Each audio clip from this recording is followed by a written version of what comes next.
My God, I hate drugs. Ano po yung Christmas wish niyo para kay Pangulong Duterte? Sana po, pahabain pa ng Panginoon ang iyong buhay, Pangulo. Sana po, dagdagan ka pa ng greatest wisdom, enlightenment, at tatag ng kalooban upang matiis mo ang mga pag-uusig din na dinadanas mo. Alam mo, itong pagsisingit na ito ni Senator Drilon at Angara, Pangulo, hindi po laban lang sa mararitang Pilipino ito. Laban po sa iyo. Sapagkat pinuputol nila ang iyong kagandahang loob para sa hustisya. Ito po ay ginagawa nila upang saktan din ang iyong kalooban. Kung may nanaisip ba ngayon na regalo mula kay Pangulong Rodrigo Duterte, ano po yun? Sa ngalan po ng milyong Pilipino na kliyente ng PAO, ang regalong gusto ko po sanang tanggapin mula kay Pangulong Duterte, hindi po yung isang kaing na durian, isang kaing ng mangustin o lansones.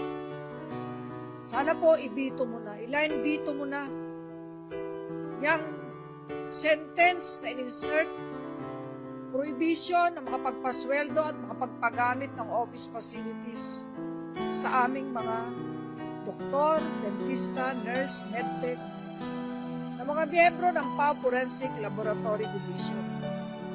Ang division pong ito ay binubuo ng mga taong permanente, regular, at career officers ng aming tanggapan. Pangulo, huwag mo pong payagan na alipustain ang kapangyarihan mo at ng DBM na palakasin ang Public Attorney's Office upang maging tanggulan at sandigan ng maralitang Pilipino na humahanap ng katarungan.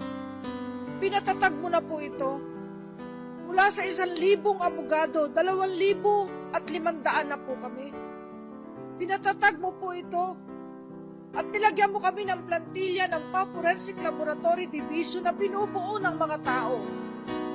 Hindi po sila hayop na pwede lamang itaboy ni Senator Drilon. Itaapo ni Senator Angara sa labas at doon magtrabaho, walang ilaw, walang tubig, walang lamesa, walang ballpen, walang computer, walang ink. Hindi po sila lamok na pwedeng basta na lang lupigin at patayin. Tao po sila. Taong naglilingkod sa bayan sa ngalan ng hustisya at katotohanan. Wala po kaming hinihinging dagdag budget. Wala po kaming ipinatatapyas. Kung ang CHR po ay dinagdagan, ngayong taong ito, 320 million special budget para sa forensic and medical legal cases. At ang balita po namin para sa taong 2021, dinagdagang muli ni Senator Drilon at Senator Angara. Bakit naman po papayagan natin masara ang forensic laboratory ng PAO? At ang mga tao nito ay mawala ng trabaho bagaman permanente sa gobyerno. Hindi po ba kawalang hustisya yan? Di ba po oppression yan? At ang oppression po ay isang krimen. Ang illegal dismissal ay isang krimen. Wakasan na po natin ang krimen na ito na nagpapasakit sa loob ng maralitang Pilipino. Sana po, iline bito mo na to itong insertion na ito na contrary to law, unconstitutional rider, contrary to the Ombudsman law, contrary to the civil service laws, at laban po sa adikain ng maralitang Pilipino na makamtan ang tunay na kalayaan at katarungan. Pangulo, saan po pupunta ang mga api, ang mga walang matakbuhan, ang hindi pwedeng tulungan ng NBI, ng pulis at ng militar? Saan po tatakbo ang mga magsasaka, mangingisda, ang mga kapuspalad na tanging ang PAO ang kanilang pag-asa? Pupunta po ba sila sa bundok? At doon na lamang sila maghihimagsik. Dahil wala na pong matibay na ebidensya na kayang igawad ang PAO sa pamamagitan ng PAO Forensic Laboratory. Araw-araw po ay Pasko. Araw-araw kapayapaan. Araw-araw paghahari ng katotohanan. Hindi po isang araw lang ang Pasko sa aking paniniwala. Araw-araw po natin bigyan ng karapatan ang maralitang Pilipino, ang milyong Pilipino, na magkaroon ng access to justice, magkaroon ng access to truth and solid evidence. Nakikiusap po ako sa iyo. Pito mo na po ito. Alisin mo na po ang tinik sa aming lalamunan. Alisin mo na po ang tinik sa aming puso at sa puso ng inang bayan. Regalo po sana ninyo ito sa amin. Hindi lang sa PAO, hindi lang sa akin, kundi maging sa maralitang Pilipino na nagtitiwala sa iyong kakayanan at sa iyong katapatan. Huwag po natin silang biguin. Sana po sa bagong taon, maging masaya na ang lahat. Lumaya na po sana ang maralitang Pilipino sa bitag at sa hawla ng mga isiningit na pangungusap at kataga na siyang bibihag na muli sa mga dukha upang manatiling madilim ang hustisya sa ating bansa. Kaya po gamitin niyo na ang inyong kapangyarihan sa konstitusyon at sa alinang batas. Tapusin na po natin to para po magkaroon tayo ng maganda at masaganang bukas.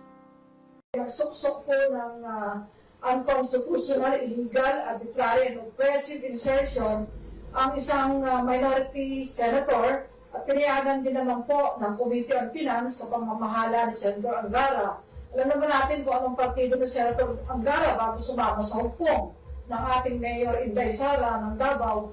Siya po ay kapartido ni Minority Floor Leader Franklin De Leon. Sinaksak po yung prohibition o pagbabawal. To quote, nothing in the appropriation providing this act shall be used for the salaries, compensation of personnel, travel allowance, meetings, maintenance, and other operating expenses of the PAO Forensic Laboratory Division, MOE po PS, binabawal. So, in effect po, practically, ina-abolish po itong plantilla na permanent doctors, nurses, medtech, dentists po ng ating Forensic Laboratory Division. Oppression yan. Pero kung empleyado ka, wala ka sweldo, permanente ka. Alam nyo ba yung ibig sabihin po ng oppression para sa ating mga kababayan? Sabi ng Supreme Court, yan ay grave abuse of authority. Ayan. Misdemeanor committed by a public official under the color of his office. Ayan. Pang-ape, cruelty, excessive use of authority. Bakit tatanggalan ng sweldo? At tatanggalan ng karapatan gumamit ng opisina?